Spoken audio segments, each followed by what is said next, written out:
We have a full house. That's great. Nice to see everybody. I am going to bring us back from closed session. It is now 7 o'clock, and we're going to open our meeting for this evening. For what date are we? Oh, we're May 5th. How could I forget? Okay, so we actually have nothing to report out from closed session. So we're going to move right into our yes. This meeting is recorded for live streaming and archiving on the district YouTube channel, just to let you guys know. And if you would all stand and join me in the pledge. I pledge allegiance to the flag of the United States of America and to the republic for which it stands, one nation, under God, indivisible, with liberty and justice for all. Thank you. Okay, can I, is there anybody that can make a motion to approve the agenda as written? I'll move to approve the agenda as presented. Thank you. Can I get a second? I'll second it. Thank you. Georgina? Yes. President Zeta? Yes. Trustee Moss? Yes. Trustee Ferrucci? Yes. Trustee Maselli? Yes. And Trustee Grubbs? Yes. Thank you. Okay, moving on. We have our number 8, and I'm going to turn this over to Dr. Young. Thank you very much. Good evening, board, and everybody have an opportunity to join us this evening. Yeah, this is a wonderful part of the board meeting where we have a highlight, and we'd like to focus on different accomplishments throughout our district during the course of the year. And then we've been spending time highlighting individual schools. So I would like to welcome Principal Fleming from Farmer Elementary School, and she brought some of her brilliant, beautiful students with her. Well, welcome, Ms. Fleming, and your team there. Oh, my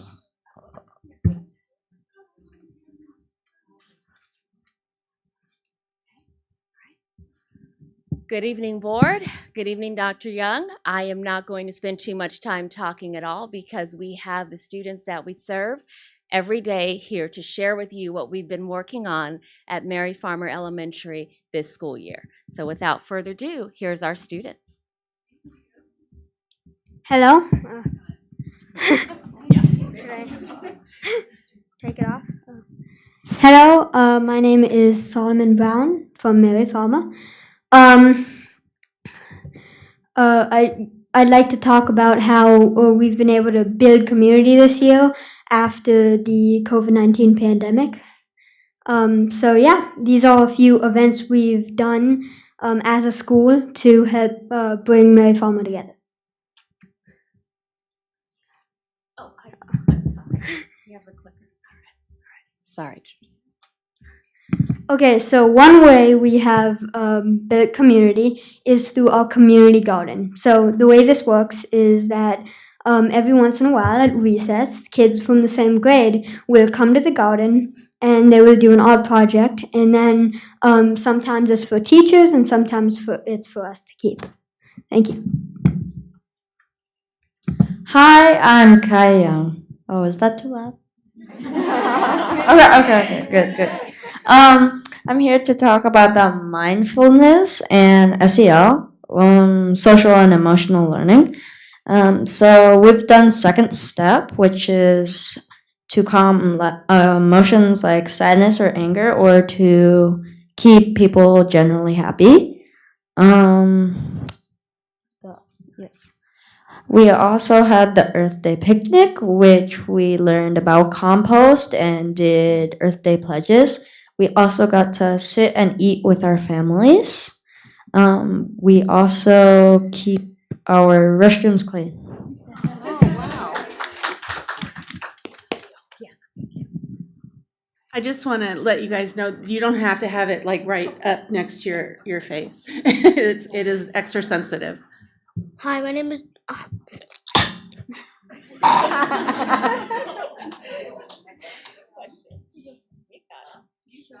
It's all right.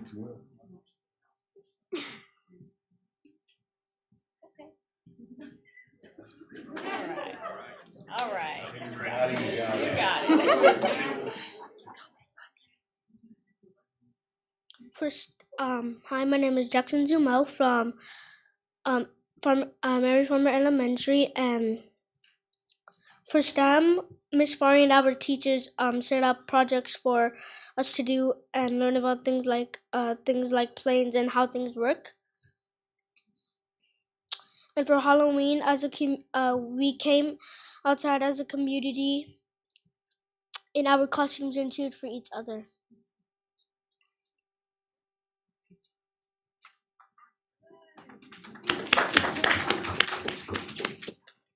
Hi, my name is Rihanna McGoings, and for Dot Day, each student made their own mark. We hung them up in the hallway for everyone to see. We learned that every dot was unique in their own way.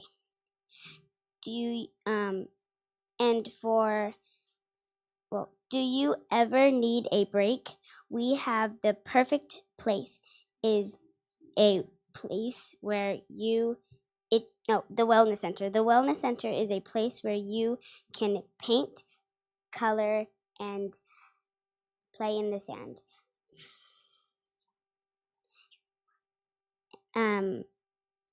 You can.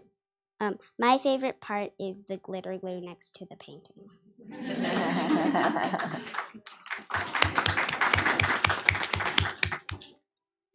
Hi, my name is Amelia Kelly, and I'm going to be introducing Spirit Week and Kindness Week. This year, we had fun Spirit Weeks where we showed off our cool and crazy socks, crazy hair, and PJs. It was a special week for students and teachers to celebrate and have fun. For Kindness Week, we drew colorful hearts and messages of kindness. You can see them in the hallway. Each class had different kindness activities, like making kindness rocks with Miss Emily. We made a kindness chain and wrote kind messages on the blacktop.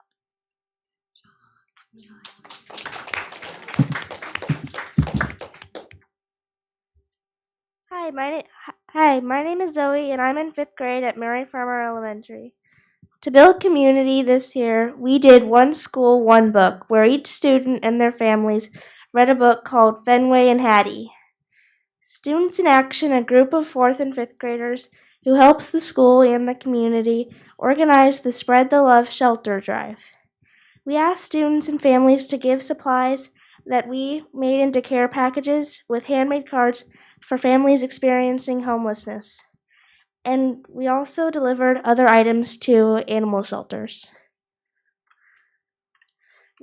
We had many assemblies this year where members from Students in Action talked about kindness, responsibility, and respect. Most of the assemblies ended with songs from In Harmony Music, and one had a performance from Ballet de Folklorico.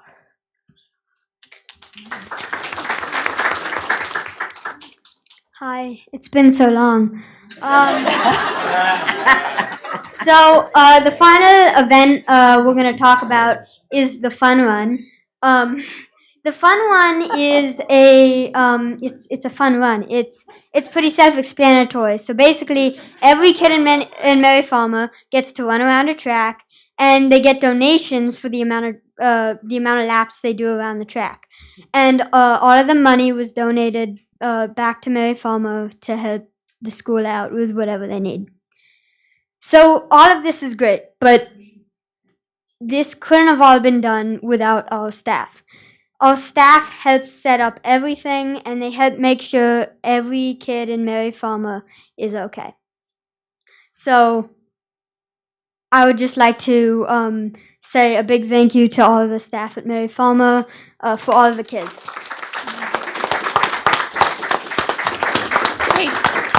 One more applause for the whole group.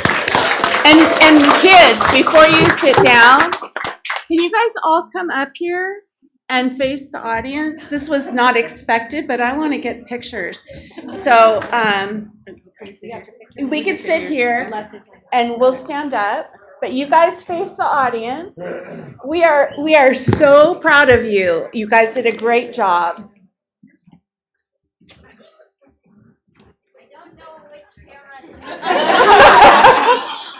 Just look straight in the middle.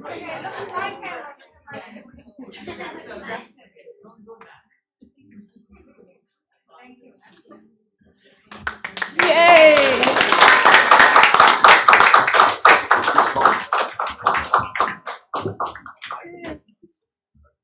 Thanks, kids. Thank you, Mrs. Fleming. Bye, parents. Okay, we're going to move on to our next item, which is our superintendent report, and I'm going to Go to them first. Oh, to the girls. Yes, I've got the girls, of course. Alyssa Ballinger and Marie Marcus are both here from Benicia High School, and whoever would like to start first, you're on. Thank you. Benicia High School just hosted our first prom in Vacaville at Yin Ranch with over 600 students. We were required to have 36 chaperones and are very appreciative of all our community members and staff who stepped up to help us out. On Monday, April 5th, we had a senior breakfast for all of our seniors to pick up their cap and gown. And then we had a senior versus staff basketball game with staff from all of our district schools. It was a lot of fun to try and watch our teachers run up and down the court. Over the past few weekends, our school had a musical called Hands on a Hard Body put on by the theater, and it was available for the community members to all watch. Hello, my name. Oh. Push it back. Push this back. Turn it off. And then unbend it. Hello. Okay. Oh.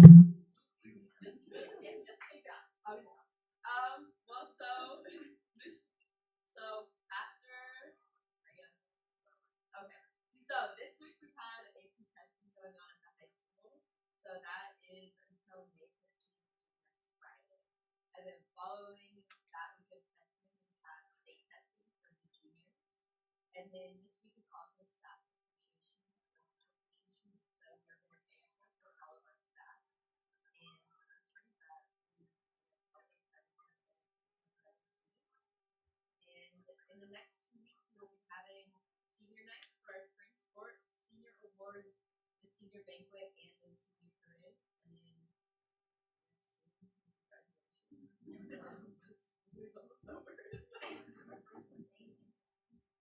You're not too excited, are you? No, you're. Thank you. Thank you, girls, so much for being here and sharing all the exciting stuff going on at Benicia High School. I was at prom. It was awesome. Oh, you're welcome. You are welcome to leave if you have things to do, or you can stay here if you'd like, but I bet you're going to leave. So, all right, good luck, and we'll see you soon. thank you. Thanks for being here. All right, we're going to move on to Dr. Young. Thank you very much. Just a few comments from your superintendent. So we have, I think, 19 days of school left. So that'll go by quickly. There's so much going on, but I think it's 19 days. You ever ask an elementary school person, they always know. It's like it's right. So 19 days. We'd just like to recognize that this is Employee Appreciation Week and thank all of our awesome employees throughout the system.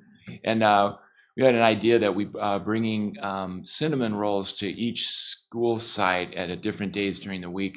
And I just want to thank Tanya Courtney, Director of Food Services, and her incredible team that they were able to pull that off. And they're like warm, and I'm getting a lot of emails from folks saying, man, that was great, thanks. So just small token of appreciation from the trustees and myself and cabinet. So we appreciate everybody very much. And along the front of recognizing outstanding employees, we had an event at the, I think it's called the Yin Center in Fairfield. That's where the prom was. And it's this beautiful setting. And we went there, and for the Solano County, we recognized a certificated employee of the year in the classified. And we've talked about this before, but for certificated, for us, it was Bonnie Ramirez, and classified, it was Peter Sharp. And it was a beautiful event. Miss Zeta went. Yep. And we were all, the trustees were there, Ms. Gethsemane and Moss, Dr. Moss and Ms. Ferrucci, Ms. Zeta was there, Principal Fleming was there, so it was a nice night.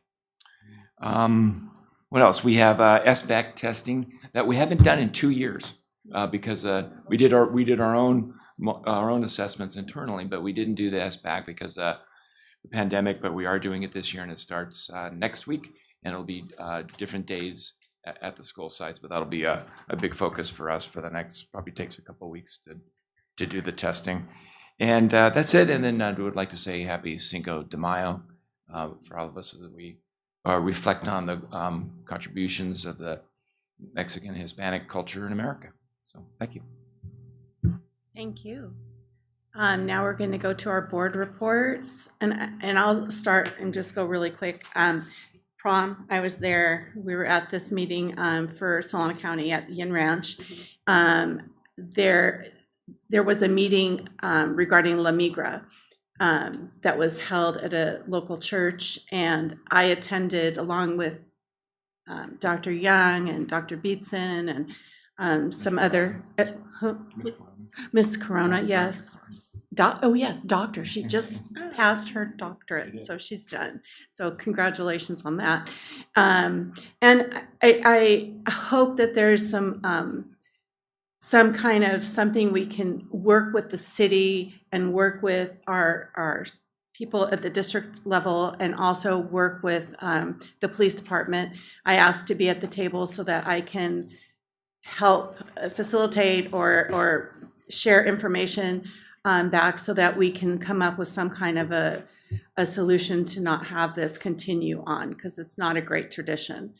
And the last thing is the update on the superintendent search. I'm sure you're all waiting, and we're very excited to announce that Saturday we will all be here, and we will be interviewing the potential next superintendent, and we will potentially be making a decision on Saturday. So we will, more to follow up, but that's where we're at this point. So Saturday's the day, the big day for us. And now, does anybody else have anything? Yes. Very quickly, I had the opportunity to be a judge on April 28th for the Power of the Kindness campaign, which is put on by the Solano County District Attorney's Office. And I have to give a huge shout out to Benicia High School student Janari Brooks, who took second place. So I was able to judge along with Juan Escobedo, world-renowned percussionist, brother of Sheila E. and played with Prince and all these other folks. Also a very great young man. Gosh, I can't find his name on here. Christopher Cameron. So he is a student at Jessup College. He went to Buckingham Charter School. He's a theater major. So we were judges along with another one of the attorneys in the district attorney's office. And so it was a really good campaign where students created videos to just kind of really, it's like anti-bullying. So several students from Benicia High School actually had entered. So just want to give a shout out to them as well. Also on May 16th, the Solano County School Boards Association is having an event where it's resources for school districts surrounding mental health. So that'll go out to the different, all the school districts, of course, through the superintendent's office, so that you'll have the opportunity to participate in that. And that's it. Thank you. All right, so I had an experience of wearing two hats the last time I went out to the schools. I was wearing my board, and I was also as a member of Serapmatis.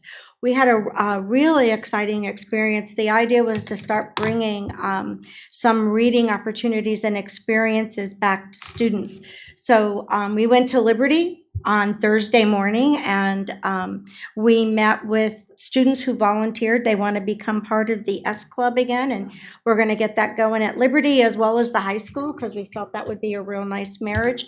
And the S Club, of course, is a service organization. It's a service group. So had lots of kids that signed up. both boys and girls, which was really exciting because, yeah, I mean, some of the members of the S Club was like, this has never happened before. And I'm thinking, this is awesome. So I was really excited to see that happen. The other thing that we had the privilege of doing was on Friday, we brought an author in from Southern California. Her name is Erin Green. And I will make sure I get you guys a book to see. Her book is incredible. You may have heard about it down on First Street because she was down at Christine S.'s signing books for anybody who wanted to buy them and get them. But the proud students who got the books were from Mary Farmer and from Robert Semple. And it was just incredible. And it was so exciting to watch the kids' faces and to know that she was reading the book to them and she wrote it, and just a great experience. So we started small because we don't have a huge budget in this Serotomatist, but we're going to see if we can get some partnerships going, because what we really would like to aim for next year is that we touch all of the fifth graders in all of the schools. So we'll kind of expand the program. This was the pilot, and everybody was feeling so good about it and got such great feedback back from the schools that we'd like to grow it for next year. So we're not done, but it was just great to do and give the kids books. So awesome. That's great.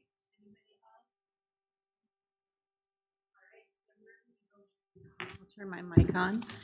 We're going to go ahead and move on to comments from members of the public. BUSD has moved to in-person board meetings. Masks are strongly recommended but not required. All functions of the board meeting, including public comments, will take place in person. Members of the public may address the board at a regular scheduled meeting on any item within the board's jurisdiction. Speaker cards are available on the entrance table. Please note the item you wish to speak to and submit a card to the board secretary. The board president will call open session. I'm going to start laughing. General comments during the public comment item. Comments for items on the agenda will be called during the specific item. Comments are limited to no more than 3 minutes per speaker, or the board may limit the total time to 20 minutes per item, with the timer displayed on the monitors. By law, no action may be taken on any item raised during public comment periods, and matters may be referred to staff for placement on a future agenda of the governing board. Please be reminded to keep your comments respectful, as students may be watching the board meeting. And thank you. So let's see, this is on 10. Okay, so the first person up is Christine Chu.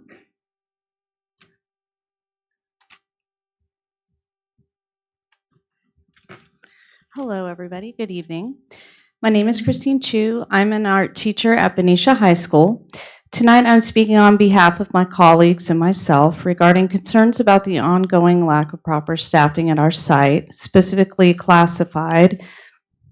Permanent hiring aside, there are no subs to fill when classified staff are absent for not just a day, but up to a week or more at a time when individuals are out. Currently, we have 2 one-on-one aides out due to COVID-related issues. We have also been without them for running on about 2 weeks now. Our special education staff are finding themselves scrambling to support these kids. Another example is our campus security situation. We are currently only staffed with 3 positions of campus security, when we are actually required to have more in order to manage our large campus. One of those security staff is out long-term. Another security staff was out over a week due to COVID issues as well. The one campus security that we had left was trying to do everything by himself for over a week. Coincidentally, we did have an incident between students with parents involved after school last Friday on April 29th. Knowing the situation, I left my classroom and ran over to try and help de-escalate until admin, and Benicia Police Department got over there. Another staff ran out and tried to help too, and I want to express my gratitude for them.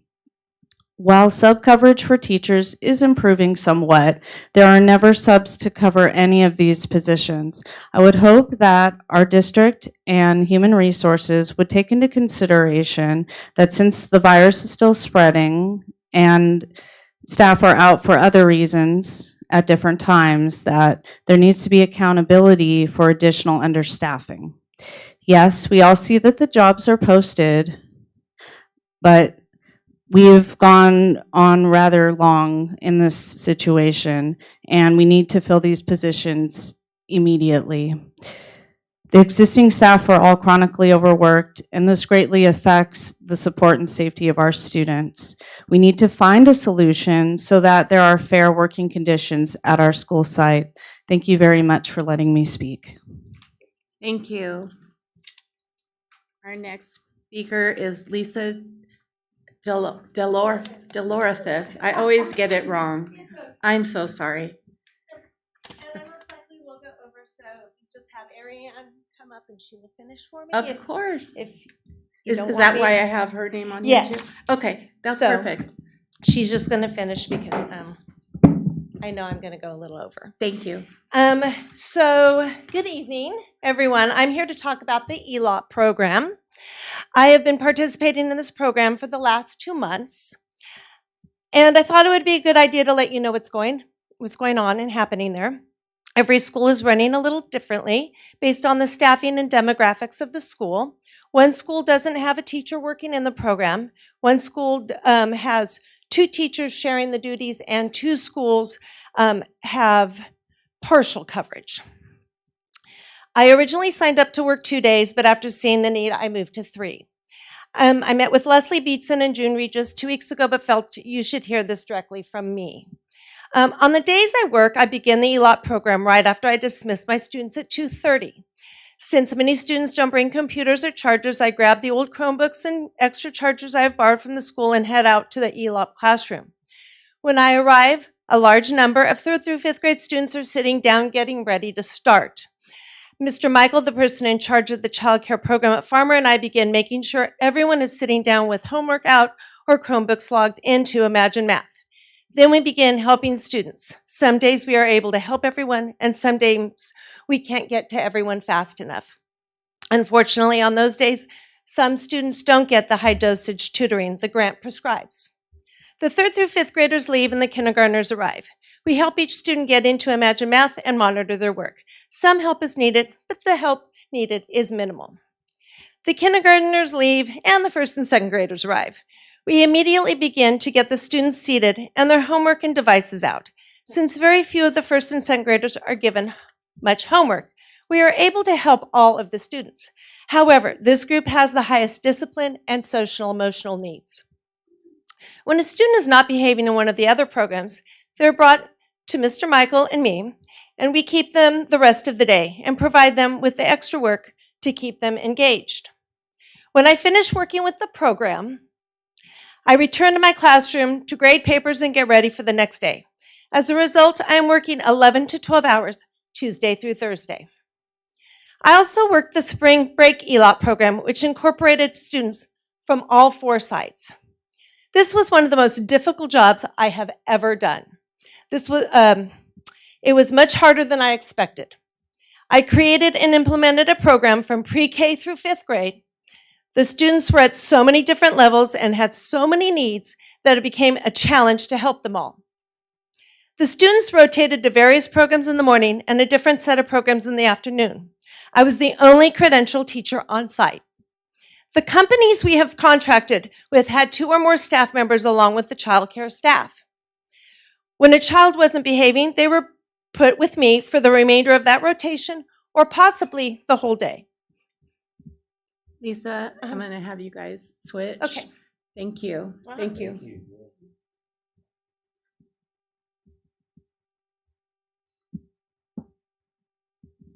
Thank you, Ariane. No problem. Possibly the rest of the day, depending on the circumstance. This was the right thing to do because I was the only credentialed staff member. We paid these organizations enough that they were able to send multiple people to teach. I was told some of them were making more per hour than me. I make about 58% of my normal salary while working in the Elop program. The The summer program is going to be similar to the spring program, and a lot of work is going to be needed to happen to make it successful. I am willing to work, but not me. But but not unless the pay is higher. You need to show you value the students' learning, value and respect the teachers, and want a successful program. If you want experienced teachers helping the students with the highest needs, you need to pay them accordingly. Thank you. All right. We're going to move on to our next item, which is our consent calendar. All matters listed under the consent calendar are considered by the board to be routine and will be approved by the board in one motion. There will be no discussion on these items unless members of the board, staff, or public request specific items to be pulled and discussed. So do I have a motion to accept the consent calendar as written? I move that we accept the consent calendar as written. I'll second. Thank you. Roll call, please. President Seda? Yes. Trustee Moss? Yes. Trustee Carucci? Yes. Trustee Maselli? Yes. And Trustee Grubbs? Yes. Thank you. Thank you so much.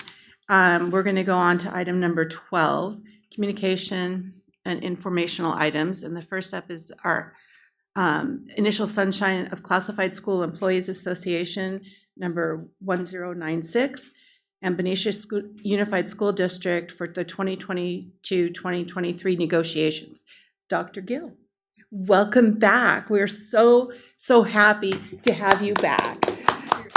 So you're up. Thank you. Good evening, Madam President, trustees, and Dr. Young, and our community members. So it is our pleasure, like how we did with BTA, we are sunshining for negotiations for 22-23 school year. We are very proud that we are one of the few districts who are trying our best and have been trying our best as together as a big whole unit to negotiate for the upcoming year. Because many school districts, they negotiate during the current year for the same year. So we are very proud of that. So with Sunshine, I'm going to request Mr. Lambert to come and explain CSEA's openers to us, please.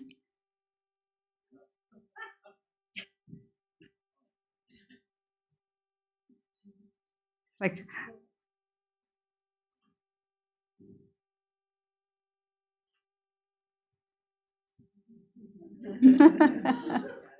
Welcome, Bruce. You were volunteered by your president. So. Okay. Well, maybe you should have told me that. All right. CSA is going to open Article 9, paying allowances. CSA has an interest in achieving fair and equitable increase in the salary schedule for all unit members, expanding longevity increments. Article 10, health and welfare benefits. CSEA has an interest in improving the fringe benefits package. And Article 16, vacation plan. CSEA has an interest in amending the vacation language to include a payout option. Thank you, Mr. Lambert. Thank you. And we, as a school district, do agree with their openers. We also, in agreement, have opened Article 9, pay and allowances, and Article 10, health and benefits. We look forward to meeting with you guys and also negotiating fairly soon. Thank you. Thank you. I have a question. Yes, ma'am. What is a payout option? What exactly is that? Usually what that sentence means is our classified employees do get any number of days of vacation.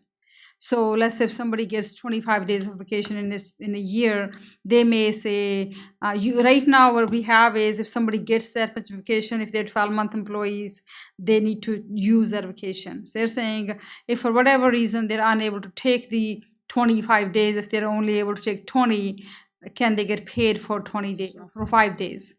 Right now the language says they don't get paid, they must take their vacation. So they use it or lose it at this point? That they typically take it. They can roll over so many days to the next year, okay. But they can't roll over and continue, compiling on it. They must take their vacation. I mean, usually the rule of thumb is to give employees some resting time because they're 12-month employees, and so they can, be able to rest and refresh themselves and come back. So that's the purpose of vacation anyway. Thank you for the explanation. Definitely. We're going to go ahead and move on to item 12.2, our strategic plan, LCAP, and budget update. Dr. Beetson, welcome. Okay, thank you very much. Just as Mr. Rahill and I did last time, we wanted to bring you some more information. All of this feeds into our LCAP and budget that you will have for public hearing at our next meeting. So we're just kind of laying the foundation here. And I think it'll come up on the screen in just a second. Excellent.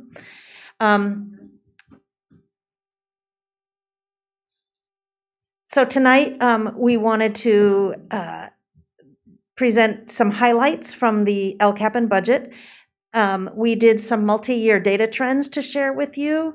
We have some data, additional data that's come out from the state that we want to share with you, some state and some local data, and then how does that all help us feed into the actions and services that'll be in this year's LCAP. So last time we met, this slide said just about 8 million. You see an increase on this big number. That is because Mr. Rahill went back and looked at, remember last time we said we had received about 10 grants, and we mentioned that there were a couple grants that started way earlier, right after the onset of COVID. He added that in, and so this is the 7.9 plus the 2.2 million that we didn't share with you last time. That 2.2 additional was spent very early on once COVID hit on PPE, technology, and food services. So we just wanted to show you the grand total of what we received in these one-time grants from the state and federal government. As you know, each grant had specific requirements for usage and expenditure deadlines, and then we've worked really hard to align these grants horizontally, if you will, as much as possible so that we can continue some of these one-time services for as long as possible. And at this point, I'll turn this over to Mr. Rahill. Great. Good evening, everyone. So a lot of the information, it's in the same format that we presented last time. We've just added some additional detail that we talked about. And so we just wanted to add a few items as well. And on this slide, we were focusing last time on COVID-19, but we also just wanted to take a moment and remind us all about our ongoing declining student enrollment that our school district continues to face, as does most every other school district in California. And so during COVID, the federal and state grants did help us address the impacts from COVID, but we were reminded that we have the ongoing challenges of declining student enrollment. And we have 590 less students in our school district over the last 10 years. And so back in 11-12, 10 years ago, we had close to 5,000 students at 4,954, and that's dropped down to 4,364 students in the current year. The graph here shows that reduction in of the 590 students, plus the projection right now of an additional 32 reduction for the 22-23 school year that's coming up. So after next year, right now, our projections over 11 years will be over 600 student drop. Our TK enrollment is lower at this point in time. We were projecting about 5 TK classes. We might only have 4. Time will tell. And our kindergarten enrollment is extremely down compared to prior years, more so than what we were projecting for TK. So we are working with our elementary school principals, reaching out to the community with some communication to tell folks if you have a 4 or a 5-year-old next year, please, enroll in our TK or K programs. So we're going to continue to monitor that basically over the next month here of school and into the summer, and just watch those enrollment numbers closely. When you have declining student enrollment, that translates into declining student attendance. Average daily attendance is how we're funded, not just by enrolling our kids in school, but by our kids attending school. regardless of the reason. And so with less enrollment and less ADA, it also translates into less school funding.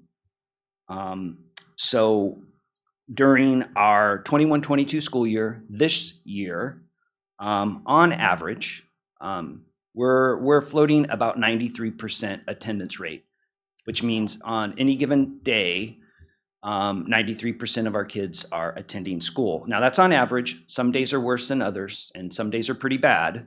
But in before COVID, our attendance rate was floating around 96% of students attended school each day. So 96 to 93%. That's a 3% difference, and you say, oh, it's only 3%, but it's about 130 ADA, or potentially about $1.3 million. So when you apply the funding, it's big bucks when our students are not attending school. So there were questions or some insight into what about state funding, and we did want to recognize that there are some legislative proposals at this time. They're just proposals, but to change school funding. So we are currently funded on student attendance, and the state provides us a 1-year hold harmless, so we will get no less than the prior year attendance. So proposal number 1, there's a few of them, but this one basically would, instead of just doing it to the hold harmless to the prior year, you would be able to average the last 3 years. And that could benefit Benicia in the upcoming years if we did an average. It basically just spreads the pain out over several years instead of trying to take it in that individual year. So we'll see. Again, it's just a proposal. And proposal number 2 would change school funding to something more based on enrollment versus attendance. And so I haven't really seen much information on that one. I've seen more on the prior 3-year average. So it's May 5th today. I think Governor Newsom might be releasing some information on the state budget next Friday. And then the state budget workshop for the governor's May revised budget is that Friday. I think it's May 20th. So just proposals right now, they need to go through the Assembly and Senate and ultimately receive approval by both of those houses and the governor. It's possible we might see one of those, or it would continue under the current rules, which is either the current or prior year funding. So we're doing some analysis of that right now. Definitely the prior 3-year average would help our district, as it would most districts. We went ahead and last time we did the 22-23 staffing, and we went back a few years to show you how our staffing has changed over time. And with declining enrollment from 1920 and 2021, you can see that we were starting to adjust staff as our student enrollment was decreasing. And then in 21-22, with the COVID funds and now the state one-time funds, we've taken advantage of that and added some positions. We've got a multi-year approach to that to try to spread the funding over several years to keep the positions that are funded from one-time funds over a few years. So we're maintaining our staffing into 22-23 pretty good, utilizing those one-time funds.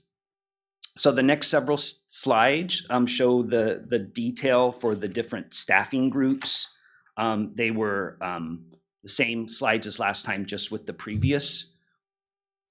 Can I ask, in terms of elementary moving up, is that because of more students in elementary, or is that because of trying to get rid of the combo classes and break those? Definitely in the 21-22 column, it was utilizing the one-time funds for the additional teachers for no combo and to keep class size similar at the elementary schools. Yes. Assume 22-23 is the same. And we are through the LCAP process, continuing that for one more year to deal with the learning loss mitigation.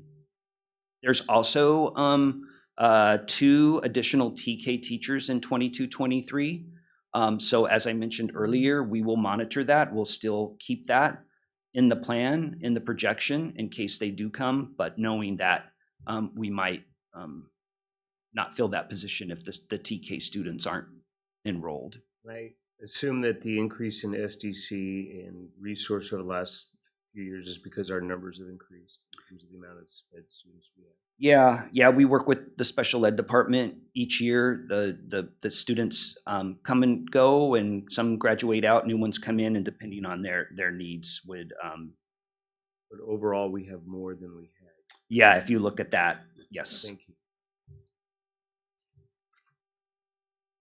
And we'll just kind of flip through those if you guys have any questions on the particular pages. On the classified staff page, it's noted that if the governor's proposal about TK transitional kindergarten for our 4-year-olds, if that comes to play and his funding proposal is approved by the legislature and signed into the budget, is that the funding we've been told would provide the ability for us to hire 1 TK instructional assistant for each TK classroom. So again, if that gets approved, we'll be proceeding with that staffing. And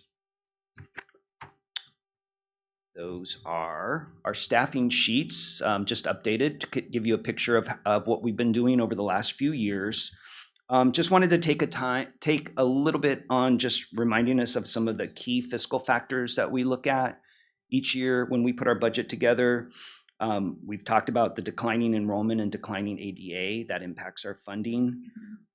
We have most of our budget is for our employees and their salaries and benefits. So we have salary schedules and folks move along those salary schedules. So that's about a cost of $276,000. And that's been adjusted down already to reflect savings due to some retirements that we have for next school year. The state retirement plans for our employee groups, both of those continue to struggle. They're starting to do better in regards to making their future payments for their future pension obligations. And so they're asking all school districts to contribute more into the pension plans, to the retirement plan. So that's a cost of about $708,000. I'll show you a pie chart in a second about our utility costs, which is our next largest cost after salary and benefits, currently at $859,000. We will continue to monitor our annual net savings from our solar panels, which is $128,972. And so we have loan payments on a zero interest loan and another low interest loan through 2034. And so between now and then, our savings from the solar panels should, according to the plan, be more than what those annual loan payments are. And so we enjoyed or took advantage of the $128,000 in net savings. And that's in 1 year. So we'll continue to monitor that. In the board packet, we did attach the last solar annual report that happens each year. And so you can see both the cost savings and the energy savings in that report that's attached in the board packet. We'll continue to review our copier lease during 2022-23. We went with HP Copier about 4 years ago. We have a 5-year lease that does terminate at the end of next school year. So we'll be looking at that and talking with staff on what we might want to do with our copier lease. Big key fiscal factors. We heard from the classified group a little bit earlier, or classified staff, and then our certificated group as well a few meetings ago. As we do each year, our employee negotiations are open. We have not done any settlements at this point, and so there's potential for additional costs in 22-23 from those meetings. I have a slide on substitute teachers rates. We in Benicia, like some of the other school districts, increased our substitute teacher rates this year due to the challenges of getting substitute teachers during COVID. We do have our medical rates for our employees did increase. That's increasing effective October 1st, 22, and I do have a separate slide for that. So I'll just go through a few of the detail here. This is a utilities pie chart, that $859,000. Over half of that is for our gas and electric to PG&E. That's after our solar savings. The next big piece, about $240,000 a year on water and sewer, and the balance of our utility costs are through phones and internet. So continue to monitor both gas, electric, and water and sewer on a monthly basis, and track anything that seems out of line with the water and sewer bills. If they are higher, we do outreach to our maintenance department, and they contact with the city. They do investigations. They do find leaks from time to time on old pipes and dig down and fix them. And we put the city on alert to give us a credit as appropriate for any type of credits that they can apply to water leaks. Tim, can you remind us how the impact of the increasing rates impact the school district? Like, my understanding is come July, Benicia is raising their water rates again. Does that apply at the same percentage to the school districts? Very good question. I have the letter, and we have not tracked that back to our invoices, so we can follow up on the utility rates on water and sewer and how that could impact our school district.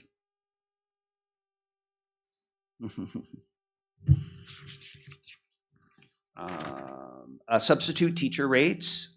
So as I mentioned, we did increase it for the 21-22 school year to help get subs in the classroom because of more absences due to COVID. At this point, it's uncertain whether our surrounding school districts will continue the rates into 22-23. Really what you do is you look at what that additional sub cost rate is times basically how much the number of substitutes that are required. And we went back and we looked at what our substitutes were over the last several years. And it was a variety, obviously with COVID, it impacted more days. But I think there's some sort of a range from a low of 2,000 teacher sub days to over 3,000 sub days. And so the cost to maintain the higher teacher sub daily rate would be anywhere between $238,000 to $404,000. And again, it just depends on how many teacher sub days you have for teachers either absent due to illness or due to other reasons, professional development or otherwise.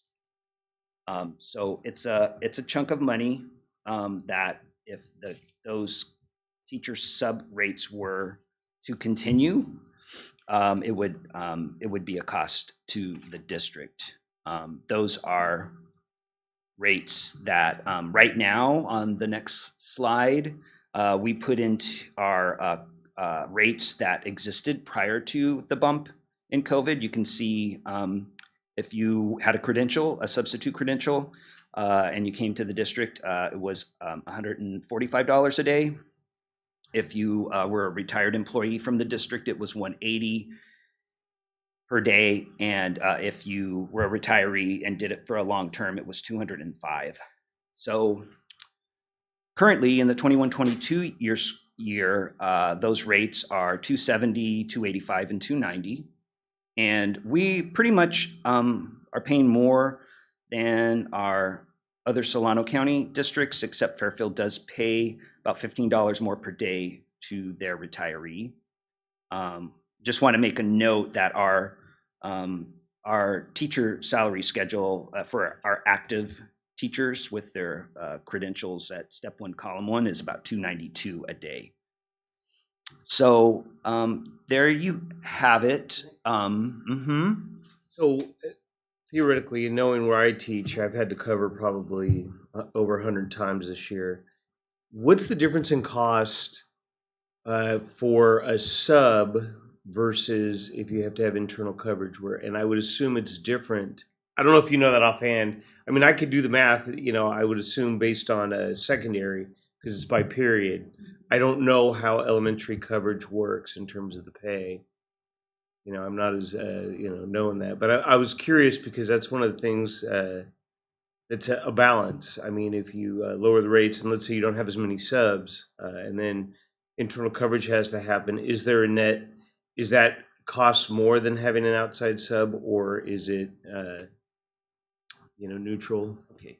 I was just Let us curious. get it. We'll look into that and can. Okay, I'm sorry. Thank you. I appreciate it. So so that's kind of what we kind of checked around, and so we're kind of asking the other districts to let us know if they make any decisions on continuing or going back to their old rates for the 22-22 school year. Thank you. Yes. What do we have any idea how we compare with Contra Costa? I didn't reach out to that just due to the bridge and maybe some distance. We could probably call Martinez, and maybe Mount Diablo would just do some that are close by. That's great. Yeah, thank you. Mhm. Okay, and then employee medical rates.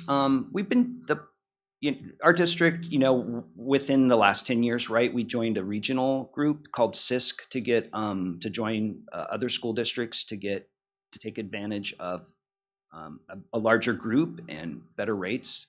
And so we've enjoyed some pretty stable rates. Most recently, it was definitely on the lower side. We met, it's been a few weeks ago, and as medical rates are increasing throughout the California North Bay, which is one of the higher medical cost areas in the California. We're actually more than the Los Angeles area, but it's increasing between 6.5% and 9.5%. Our reps indicated, as you might think, increases are due to hospital costs, protective equipment related to COVID, supply chain challenges, deferred patient utilization. Those folks that waited during COVID-19 because they couldn't get access, they're now going and getting services. And then also some of that waiting caused worsened health conditions to be treated, adding to the cost. And so on October 1st, 2022, so not now, but next year in October, the Kaiser single rate will increase by $73 a month. That's a 7.83% increase over the current rate. And so it goes from $932 a month to $1,005. So it crossed the $1,000 mark, and it now costs a single person who wants Kaiser single coverage $1,005 a month. Kaiser Low. The Anthem Blue Cross. We can send that out tomorrow. It's higher. than that. Yeah, that's what I thought. Yeah. So just doing some math based on our current utilization by our employees, that cost of a $73 per month increase for Kaiser Single, it would cost about $300,000 for the year to cover that amount. So it's not double digits. It is, close to close to an 8% increase. It is within the range of what the North Bay is experiencing. So something just to keep in mind as we move forward over the next few months. Okay, and so the next section is going to just go over some additional data points that I wanted to share with you. I'm not going to go over all of them. I'm going to highlight a few because all of this, again, is the foundation for what will go into the LCAP and the budgeting process that we'll bring back to you at our next meeting. As Dr. Young talked about earlier, we haven't given the state test, which is one of the big measures that's both required by the state and that we use in our LCAP planning, in 2 years. And so we have to really think about this year as a baseline year again. We have been fortunate to be able to implement an internal assessment called NWEA MAP. It is a growth assessment. It gives two kinds of data points. One is an achievement data point. So did kids make the expected achievement meets or exceeds the standard? And then it also gives a growth measure, and that's very individualized. So for every student, they have a growth expectation based on where they are and did they make that. The good news in this is that we maintained pretty standard, or that's not the word I want. We maintained our performance from NWEA back to the 2019 SBAC about the same, even with COVID in the middle. So we didn't increase where we need to increase. We still definitely need to do that, but we didn't have a huge going backwards according to the NWEA, which is good. It feels sort of like a pause in time, and now we're igniting to move up. So that's one piece. That's on the math. We had particular student groups make some pretty nice gains on the NWEA map, which is correlated with the SBAC assessment. And a real exciting piece of data is that 81% of all students met their growth targets. And so this isn't meaning that they're all achieving. Some of them may be still quite far below the standard, but 81% made the expected growth for them. And that's huge. And then we still have student groups that are performing lower than we want, but they have shown some growth. And so that's exciting news as well. Some other data points.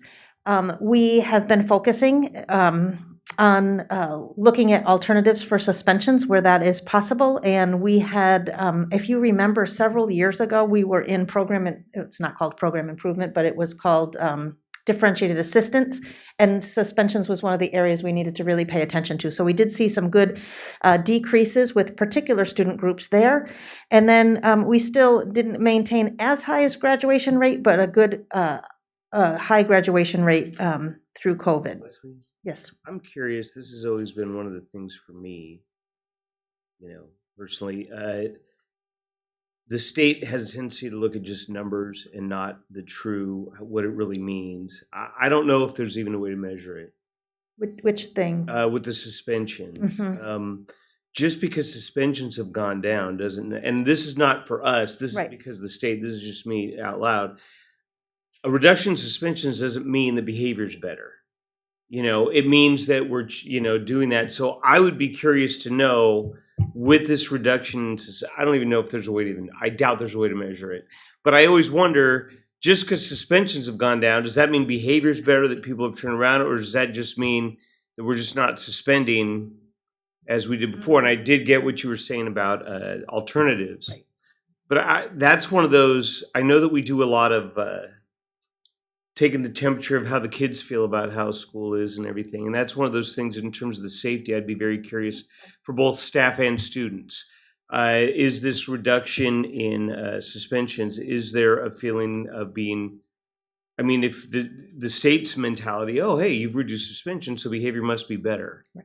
Well, is that true? Are we feeling more safe than we were 3 years ago? In 2019. I can look, I think the REACH data asks that particular question. I'll have to look back and I can bring that to you. And it is about alternative. And I think one of the things that the state would say is that suspensions don't necessarily change behavior. They kind of give a break in the environment. Absolutely. And I think the other thing we can look at is because it kind of goes hand in hand with some of the work around PBIS that we've been doing. And so major and minor referrals, and looking at that data to show, even if we're not suspending kids as frequently, what is the behavior? So we have the minor referrals, which is happening, the teachers correcting that behavior in class, and then more major referrals. So we can definitely look at that. It'd be good to know. And the success is PBIS, something that people are behind. And I would think that it's possible you might see different views from a teacher's perspective based on elementary versus secondary. I'm just curious. Great. Thank you. I appreciate Absolutely. it. No, I was just saying, good question. Oh, yes. And then, of course, one of the other things that we do in the LCAP is we identify needs. You're going to see some crossover between successes and needs because while we have grown in some areas, we haven't grown nearly enough. So I put things on both pages. And so we have, as I said, we maintained in math, but we're not where we want to be. So it shows up on this page as well. We need to really look at our English learners and our foster youth because their performance was not what we had hoped it would be, and it actually declined for our English learners a tiny bit. And again, same with English. We had a slight decrease on the NWEA assessment versus where we were with SBAC, not too much, but it's still not where we want to be. And then we need to continue to focus on English support for those student groups that are listed there.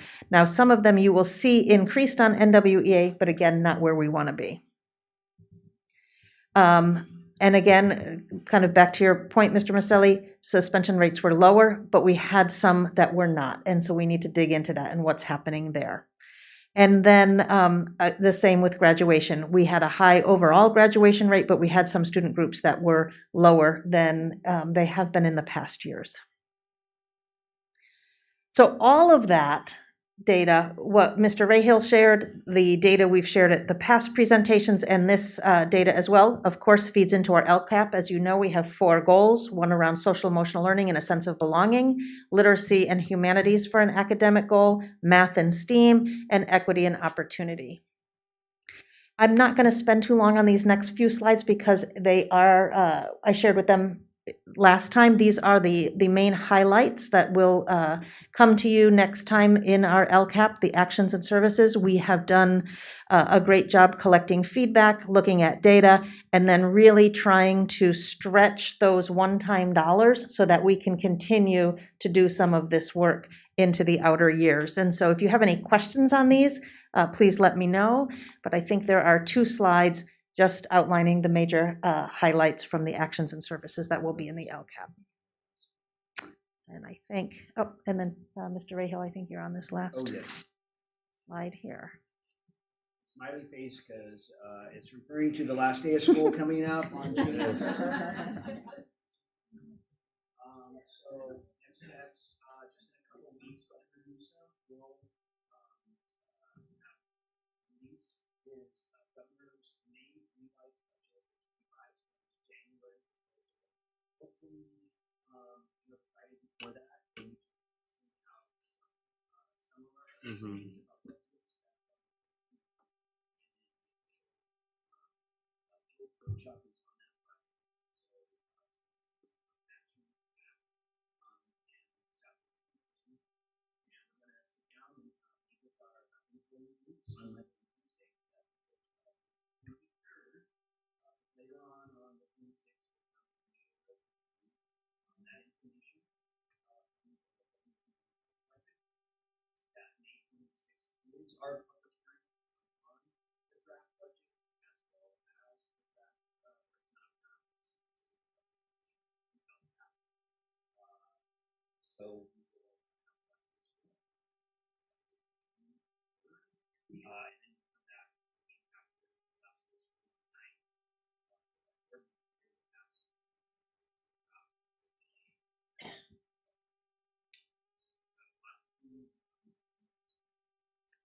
Yes, it's a busy schedule for everybody. So thank you so much, both of you, for preparing this and sharing this with us and updating us as we go forward. And we look forward to seeing those little tidbits come out on the 13th and then the 20th. Hopefully we get more money. Yes, of course.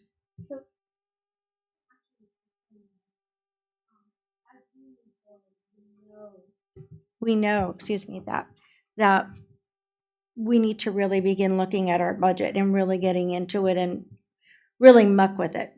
We have a lot of money in the budget, one-time money, and at some point we're going to have to start spending within our means. So I guess what I'm asking is, are you thinking yet, and you probably are because we've done it before, where we're really going to begin to have a budget workshop and we're really going to begin to look at the metrics of all the things that we're doing, because we're going to have to make some pretty big decisions, and it's not going to be something that we can do in one session. It's going to be something that needs to be real thoughtful, and I think that's going to take a lot of time. So I guess what I'm asking is we start thinking about that for the new school year, because I suspect we're going to have to begin having a conversation over time. I don't know about anybody else, but I'm really concerned about these as we go forward. And I want to make sure we have ample time to talk about it and make good decisions for our district.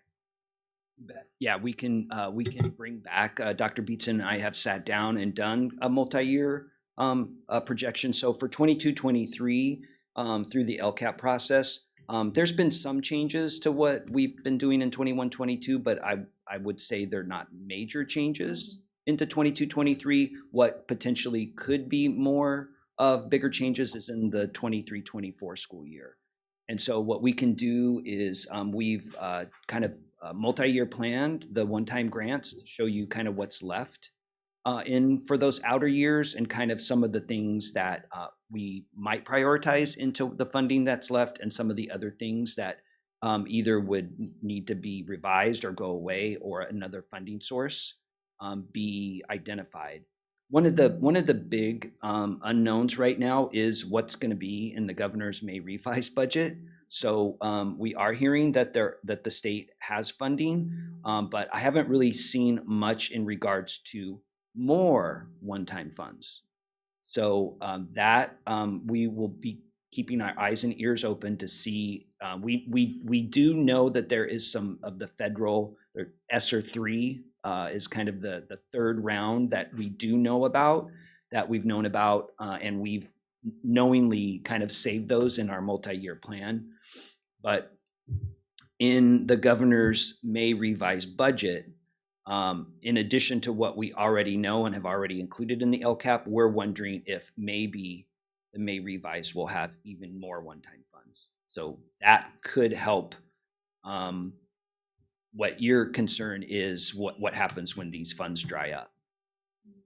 So we can bring back like a really draft proposal for the outer years, 23, 24 and beyond, with the best information we have at that time, knowing the potential for more one-time funds could come up, or if not, what's the plan to start thinking about changing? Yeah, I mean, I just want us to have a really good conversation. I don't want anybody, teachers, students, parents, anyone feeling like all of a sudden we're going to fall off a cliff here, because at some point we're going to have to start living within our means. So I think it would behoove us. I mean, I would feel better as a board member if I was having some conversations where I could begin to feel knowledgeable as I'm moving forward, knowing that there's a plan or a tentative plan in place so that we aren't causing our community to experience this dive. Because we know at some point we're going to have to face it. So that's just my request. Thank you, Ms. Verchi, for suggesting that, and thank you both again. Our next item is our non-consent action. Oh, okay. Non-consent action items. Consideration and approval of the school plans for student achievement for the 2022-2023 school year. And Dr. Beatson, I think you're going to be introducing some staff. I am. Thank you very much. Before I ask the amazing administrative team to come up to the podium and share their school site plans, I want to just give you a little bit of background on that. Several years ago, we changed when we brought these plans to you so that they were in alignment with the LCAP development process. In the past, we used to bring them in October, so school would come back in session in August and people would scramble to get these plans ready to bring to you in October. And we moved that a few years ago to the spring, and so now we bring them to you in alignment with the LCAP development process. And one of the things, so the school plans for the school plans for student achievement have goals and actions and services along with stakeholder engagement. I really need you to think about them as mini LCAPs, because the state has changed the template and there's a lot more in them than used to be in prior years.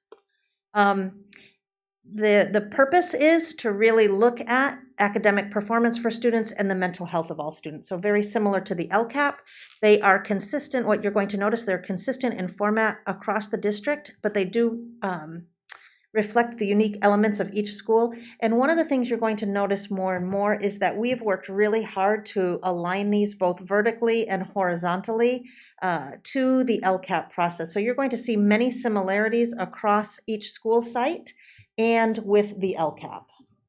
Okay, and the goals are based on feedback, student performance, and identified need. And these plans are developed jointly with the staff and the school site councils. And so all of their school site councils have approved them. One other thing I wanted to note is that the two high schools use the action plan from their WASC plans as their single plans, because that is the driving force of the work that they do at their school sites. And so the other thing I want to note, as I'm going to invite the elementary team to come up to the podium, is that all four of the elementary principals and schools work very closely together to make sure that they are in alignment. And they have, all of the schools, and particularly the elementary schools, have very aligned 4 goals that match the LCAP goals. And so what this team is going to do is each one of them will highlight 1 goal. And so that you're not going to hear the repetitive of each 4. So they're going to highlight 1 goal and then really. And I'm sure they appreciate that Yes. too. And they're going to highlight probably 1 or 2 strategies. You have the rest there to look at. You can read the whole entire plan, but they're not going to go through everything. So at this point in time, I would like to invite the elementary team up to the podium.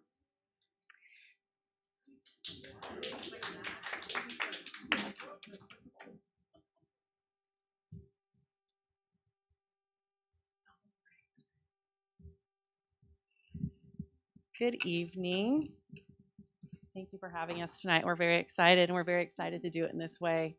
My name is Christina Moore. I'm the principal of Robert Semple and a quarter of the very proud team of my other fellow elementary principals.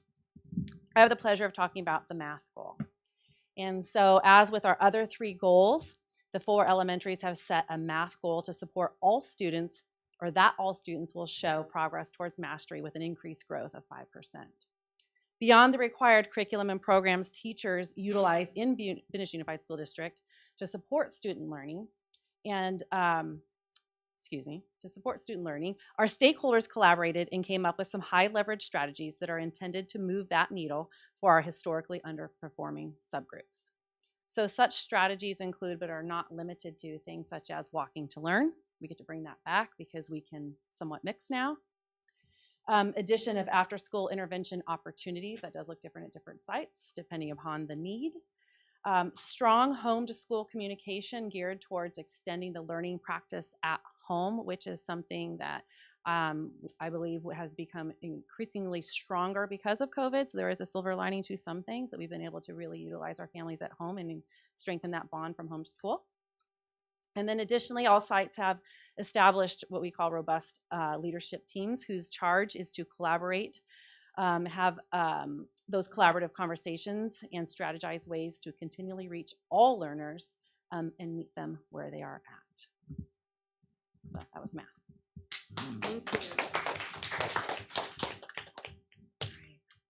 Good evening.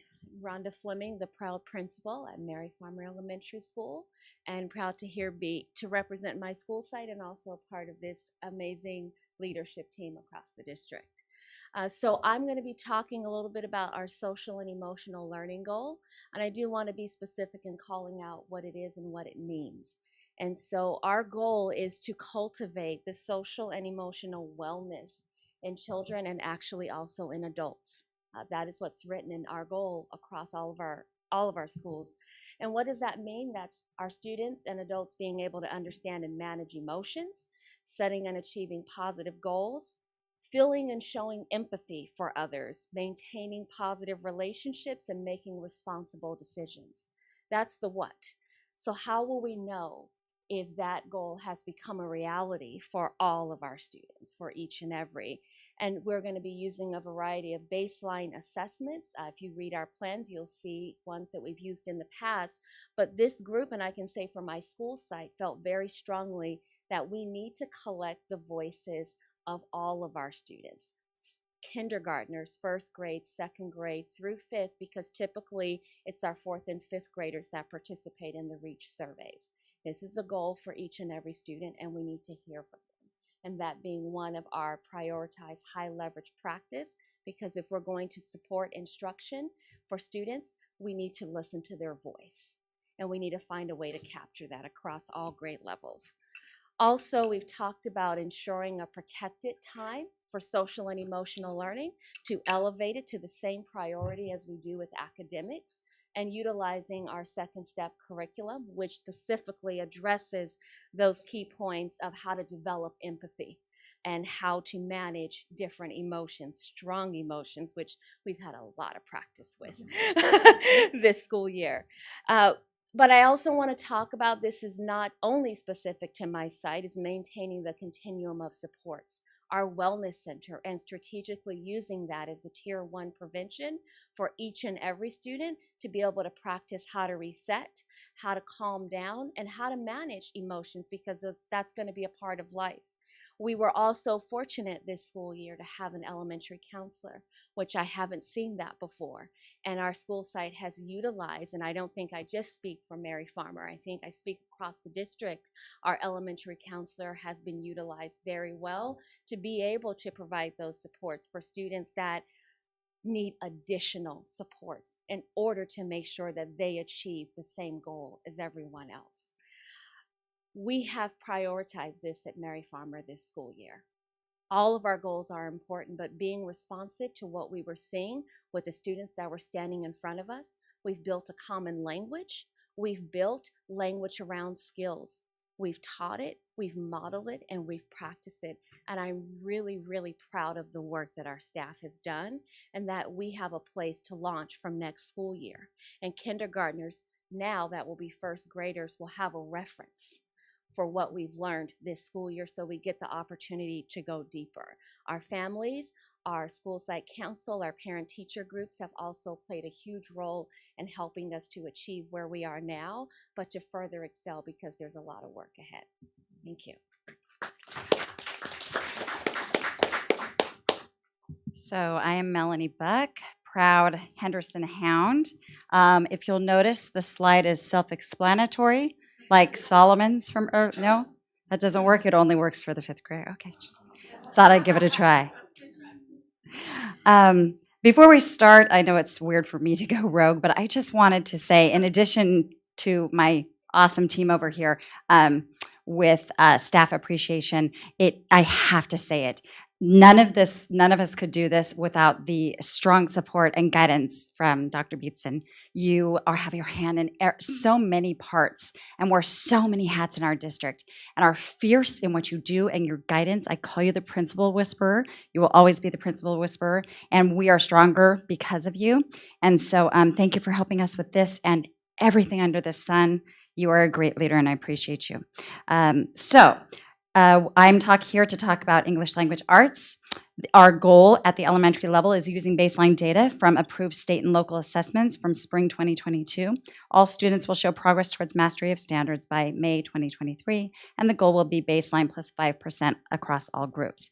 So when we had students come in for English language arts, we had no idea what we were going to see. And we had to be really, really responsive and flexible in what we did. And I have to tell you, our teachers knocked it out of the park. They also took everything and threw it against the wall to see what stuck. So it was vast and broad and deep and everything. So this next year, what we need to do is we need to go back to alignment and fidelity of essential expectations in ELA, specifically using our curriculum, Teachers College, as well as our phonics instruction and our guided reading and small groups. We are having laser-like focus on tiered supports based on lots of data, lots and lots of lovely data.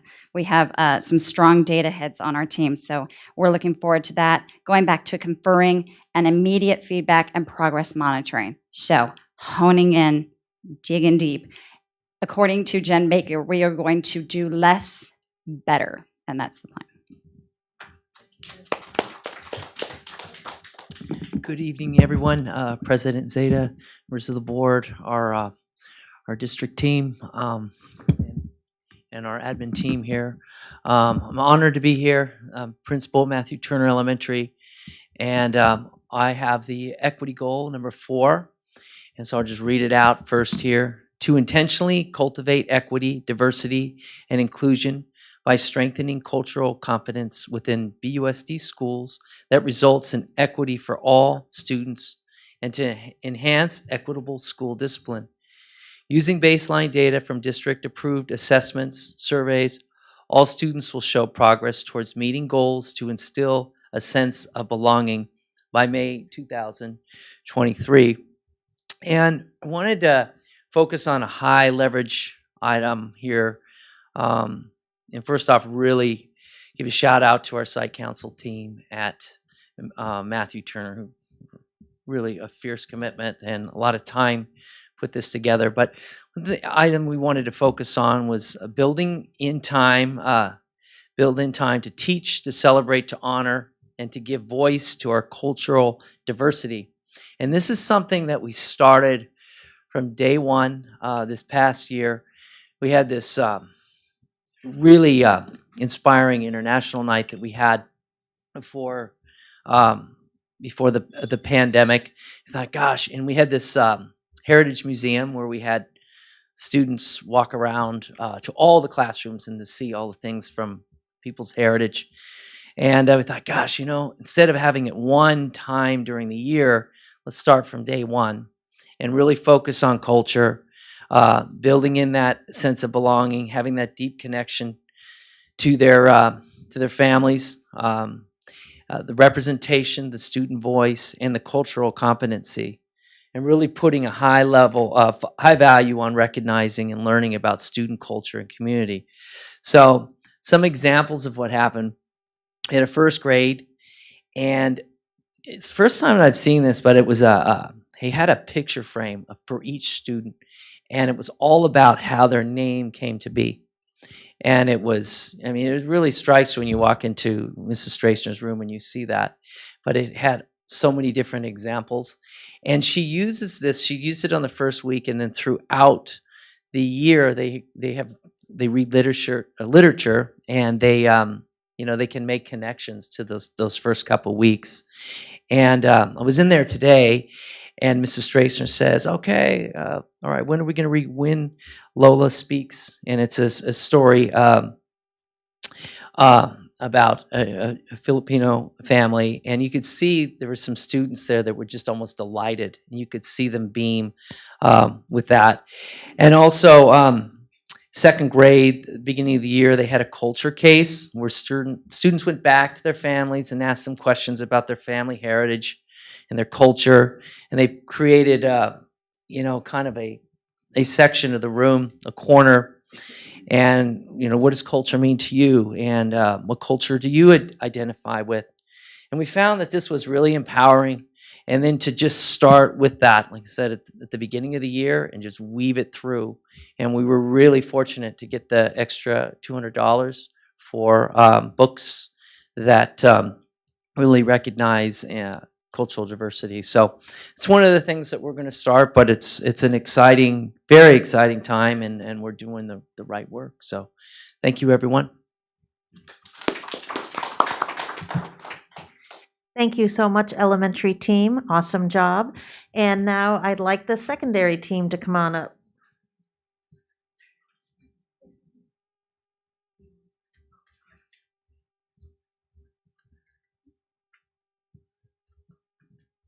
All right, good evening. Hi, I'm Lindsay Dulski, principal at Benicia Middle School, and I would just like to reflect on Ms. Fleming's points about Goal 1 and say ditto. Everything she pointed out was just really profound, because I would like to highlight our Goal 1, which is social emotional. All students will feel a sense of belonging and experience positive relationships by the end of the school year. So looking back on this year and into next year, we have an intentional focus on building community and a student's sense of belonging as indicated in Goal 1. This year we shifted our bell schedule to include an advisory period 2 times per week in which we have protected time for our students to build relationships with an adult on campus and also with each other. Our professional learning throughout the school year has focused on the skills and strategies to help foster a student's sense of belonging.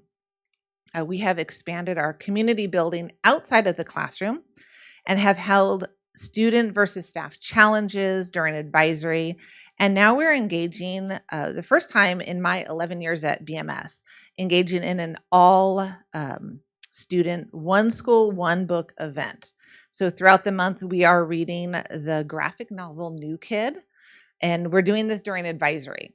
And so it's just really exciting to have a common experience and a common dialogue around literacy just across the campus. Research shows that we all know that students who are heard and who are seen feel connected to school, and those who feel connected are more likely to succeed. I'm very excited to see how we continue to build on this community in Benicia Middle School. Thank you.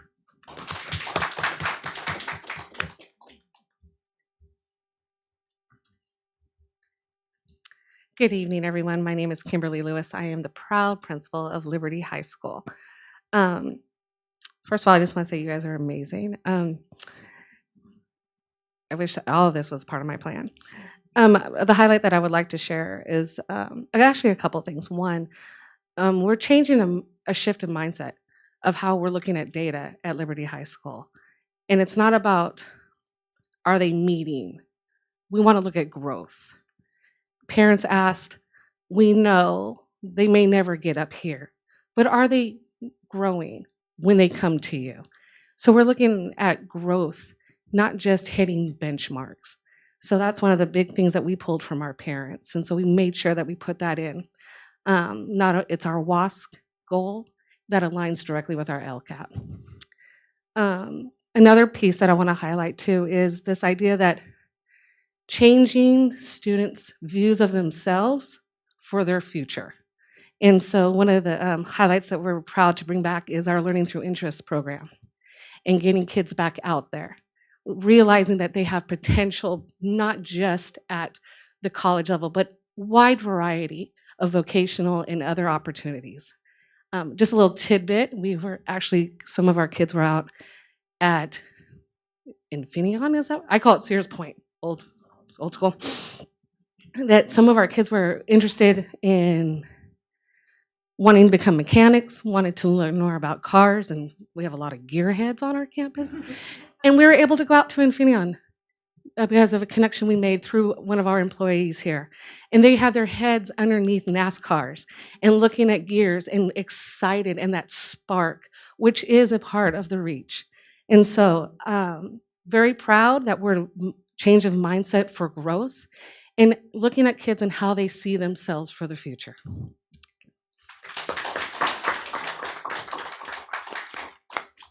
Good evening. I'm Brianna Kleinschmidt, principal of Benicia High School. Hi, everybody. I promise I didn't bring them. Wonderful to be here, and I apologize if I sound repetitive. I was before you not too long ago to talk about our WASC visit, our feedback from WASC, and you see that reflected in our site plan. And so I just want to highlight a few of the action items that support our site plan, since you're familiar with that. And that while it, as always, relies on a lot of data, reach survey, college and career readiness, A through G completion, the California dashboard, we're also really being intentional about bringing more student voice in. And so for 2 of our goals, we are planning on having, bringing back our student focus groups that we dearly miss. We were doing those every month before COVID. So we're excited to bring those back. And they will be more intentionally themed so that we're able to get specific feedback from students to help us understand the data. So when we get a certain score on the REACH survey, we can understand why students answered that way and also get suggestions from them about how we can improve campus, what they would like to see that would possibly make them answer that question differently. And then our thought is to take those ideas and test them at a smaller level. Big change takes a lot of time. It takes a lot of capacity. It can be exhausting for a school system. And so we want to take ideas from students and test them and see if that does show us improvement and then scale up from there. So we're excited to just dig in. We've had the chance to do that with our staff through focus groups over the last 5 years and bring those back with students. We don't have currently a program for social emotional learning like Second Step. And so we're already in the phase of reviewing some programs that are out there with hopes of piloting one next fall, and excited to say if we were to move forward with it. It also includes social emotional skills and learning for our staff, because that was something that we heard loud and clear, is that while we want to help our students build capacity there and help them with their wellness, we certainly want to do that for our teachers and our staff as well. And so we're excited about that opportunity. And then last but not least, I'll talk a little bit about our academic goal or our college and career readiness goal, because that is certainly a focus at Benicia High School. And so we are already working to implement with ARIES the academic plans. Our counselors are training on that. They're working with our Get Focused, Stay Focused teachers at 9th grade. That's where we will work with all of our 9th graders so they have a 4-year plan for high school, really understanding what that plan means in terms of accruing credits, meeting A through G, taking college and career CTE pathways and the different options there for them, seal of biliteracy. And then our counselors would bring that out to our 10th and 11th graders as well, so that every student has a full plan for their time at Benicia High School and beyond. And then our counselors are able to use that to sort of predict and forecast where we need to intervene, what students we want to continue to talk with, what families we want to outreach to. So we're really excited to get that going day one of school next year. So thank you very much for your time. Thank you. I couldn't be prouder of this team and the work that they've done with their staff and their families. I do want to mention one thing. Miss Lewis was very humble, but she did let me know that she's doing such amazing work over at Liberty in changing that mindset, that she's getting requests for interdistrict transfers to come to Liberty High School because they're so thrilled with the work that she's doing over there. And she's gotten calls from a couple other districts in the state that want to come see what they're doing over at Liberty High School.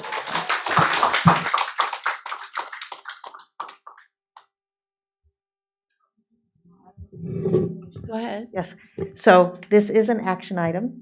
Forgot that part. This is an action item. And so if there are no questions, we would like to ask that the board approve the plans as presented. Thank you. Any questions, colleagues?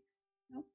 Okay, do I have a motion to accept the consideration to approve the school plans for student achievement for 2022 and 2023? So moved. Do I have a second? I second it. Okay, roll call, please, Mrs. Martinez. President Seda. Yes. Trustee Moss. Yeah. Trustee Ferrucci. Yes. Trustee Maselli. Yes. And Trustee Grubbs. Yes. Excellent. Thank you. At this point, we're at the end of our meeting. I just want to remind you that we do have a closed session meeting here on Saturday, May 7th, and our next regular scheduled board meeting is May 26th. So we'll see each other, and you guys are on the last part of school, you know, you're almost done. So let's move ahead and have fun. Okay. 19 days? Adjourned, 8:38.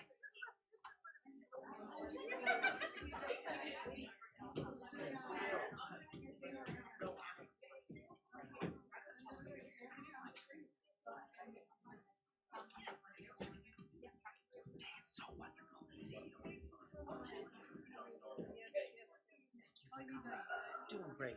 Yeah, yeah.